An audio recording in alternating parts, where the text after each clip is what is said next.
आपको अच्छे कर्म करने हैं जो मेरे ख्याल से आप आज तक करते आ रहे हैं। आपके इस पॉडकास्ट के ज़रिए आपने लोगों में इतना प्रज्ञा फैलाया है। You spread a lot of wisdom. देखिए, आपको वो पता होगा, कहावत है, अगर किसी को मछली देते एक दिन के लिए पेट भरता है, लेकिन अगर किसी को मछली पकड़ना सिखाते हैं तो वो ज़िंदगी भर उसका पेट भरेगा। तो बुद्ध का भी कुछ ऐसा ही कहना था। तो दान देना बहुत अच्छी चीज़ है। जैसे आप किसी को पैसे देते हैं, कपड़े देते हैं, खाना देते हैं, लेकिन वो एक अस्थायी चीज़ है, इम्पर्मानेंट है। पैसा भी खर्च हो जाता है, खाना भी डाइजेस्ट हो जाता है। और कपड़े भी देखिए, जो सर्दी का कपड़ा है वो गर्मी में यूज़ नहीं होता है, गर्मी का जो है वो सर्दी में यूज़ नहीं होता है।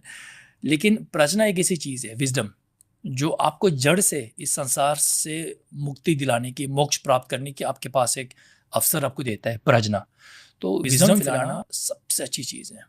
आपको अच्छे कर्म करने हैं जो मेरे ख्याल से आप आज तक करते आ रहे हैं। आपके इस पॉडकास्ट के ज़रिए आपने लोगों में इतना प्रज्ञा फैलाया है। You spread a lot of wisdom.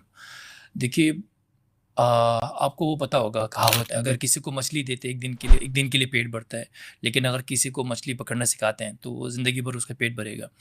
तो बुद्ध का भी कुछ ऐसा ही कहना था। तो दान देना बहुत अच्छी चीज़ है। जैसे आप किसी को पैसे देते हैं, कपड़े देते हैं, खाना देते हैं, लेकिन वो एक अस्थायी चीज़ है, इम्पर्मानेंट है।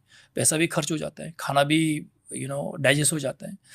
और कपड़े भी देखिए, जो सर्दी का कपड़ा है वो गर्मी में यूज़ नहीं होता है, गर्मी का जो है वो सर्दी में यूज़ नहीं होता है।